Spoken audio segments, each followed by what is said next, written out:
ஓம் மகா கணபதி துணை.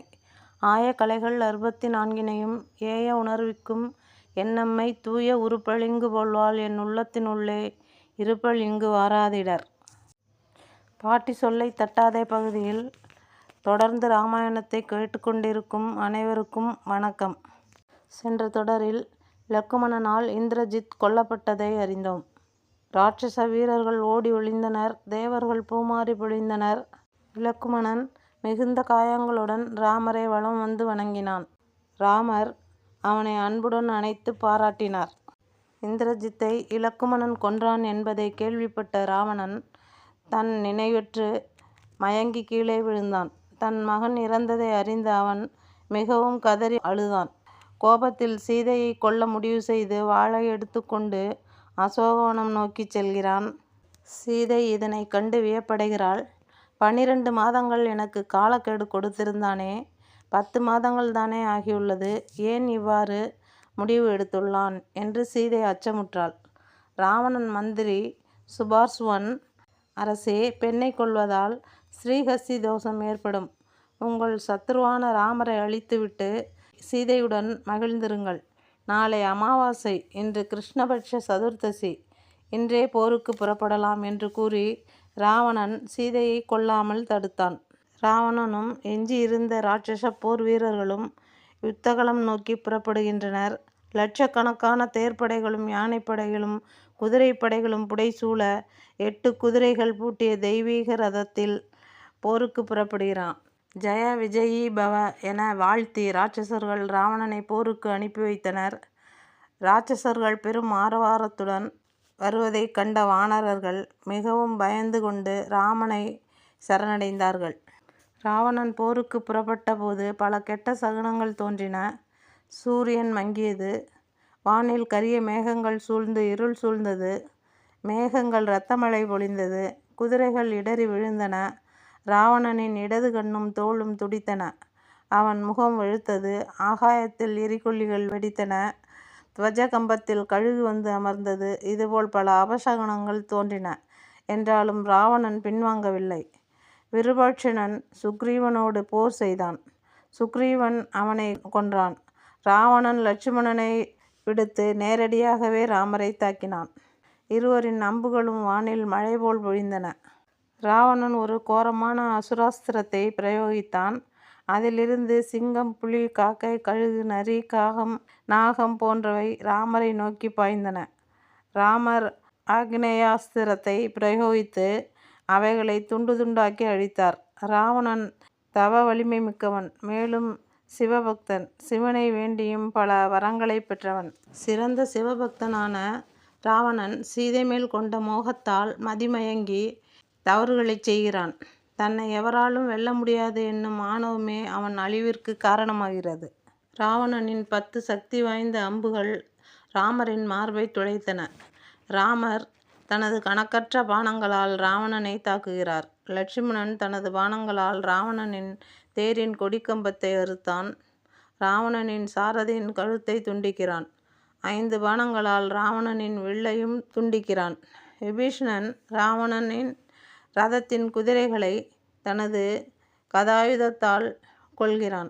ராவணன் வேறு வழியின்றி கீழே இறங்குகிறான். ராவணன் மாயதானவன் என்பவனால் செய்யப்பட்ட மந்திர வேலை எடுக்கிறான்.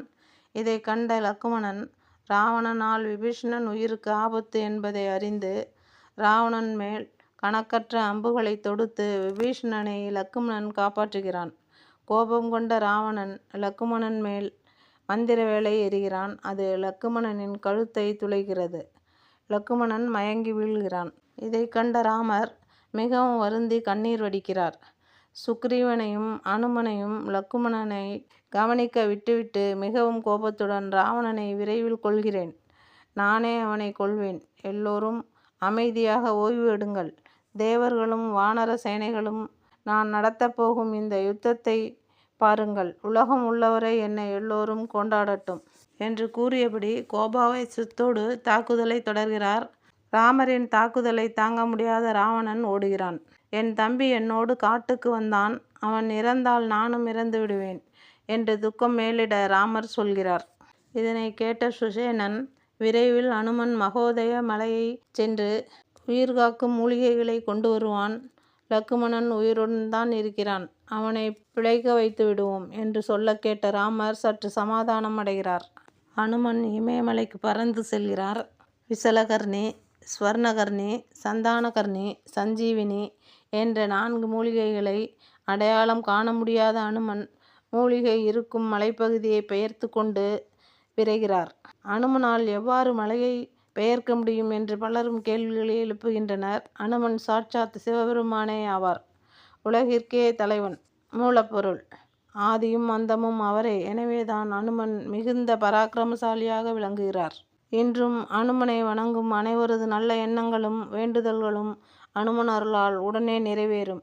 இக்கதையை கேட்பவர், சொல்பவர், படிப்பவர் யாவரோடும் அனுமன் துணையாக இருப்பார். மலையை பெயர்த்து வந்த அனுமனை சுசேனன் மிகவும் பாராட்டினான். மூலிகைகளை இடித்து சாறை முகரச் செய்து காயங்களில் தடவியும் லக்குமணனை குணமடையச் செய்தனர். லக்குமணனை இறுகத் தழுவிய ராமர், நல்லவேளை நீ பிழைத்தாய், இல்லையென்றால் சீதையை காப்பாற்றுவதாலும் சத்துருக்களை ஜெயிப்பதாலும் என்ன பயன் என்று ராமர் புலம்புவதைக் கண்ட லக்குமணன், சகோதரரே, இவ்வாறு இனி துயரமடையாதீர்கள். ராவணனை கொன்று விபீஷணனை இலங்கைக்கு அரசனாக்குவதாக பிரதிஜ்ஞை சபதம் செய்துள்ளீர்கள் என்று லக்குமணன் ராமரிடம் பதில் சொல்கிறார். ராவணன் மற்றுமொரு ரதத்தில் ஏறி ராமருடன் போருக்கு வருகிறான். ராமர் மீண்டும் அம்பு மாறி பொழிகிறார். யுத்தம் பயங்கரமாக நடக்கிறது. ராமர் தரையில் நின்று போர் செய்வதைக் கண்ட இந்திரன் இது தர்மமல்ல என நினைத்து தன்னுடைய ரதத்தையும் மாதலி என்னும் தேர்ப்பாகனையும் ராமர் இருக்கும் இடத்திற்கு அனுப்பி வைக்கிறான். அந்த தேர் 1000 குதிரைகள் பூட்டப்பட்டது.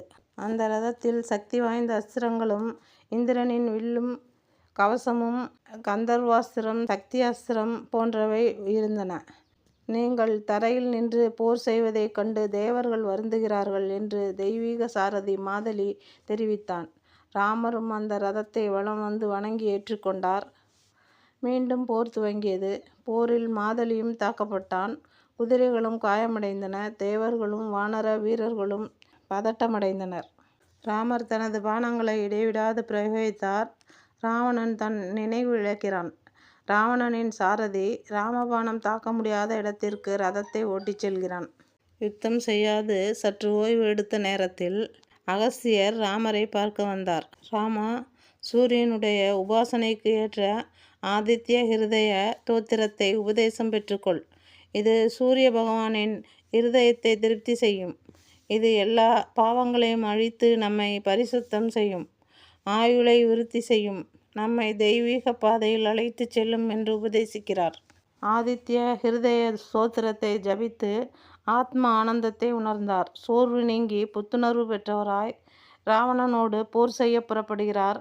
ஆகாயத்தில் இருந்து சூரிய பகவானும் ராவணனை சம்ஹாரம் செய், சீக்கிரம் போ, தாமதிக்காதே என்று கூறுகிறார்.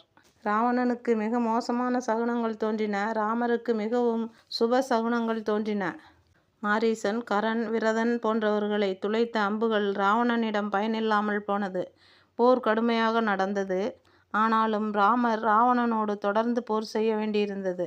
இதனை கண்ட இந்திரனால் அனுப்பப்பட்ட சாரதி மாதலி, உங்கள் இயற்கை பிரவாகத்தை நினைவு செய்து கொள்ளுங்கள், பிரம்மாஸ்திரத்தை பயன்படுத்தி ராவணனை சம்ஹாரம் செய்யுங்கள் என்று தாழ்மையுடன் வேண்டுகிறான். பிரம்மாஸ்திரம் ஒன்றை முன்பு ஒரு நாள் அகஸ்தியர் தண்டகவனத்தில் ராமருக்கு கொடுத்தார்.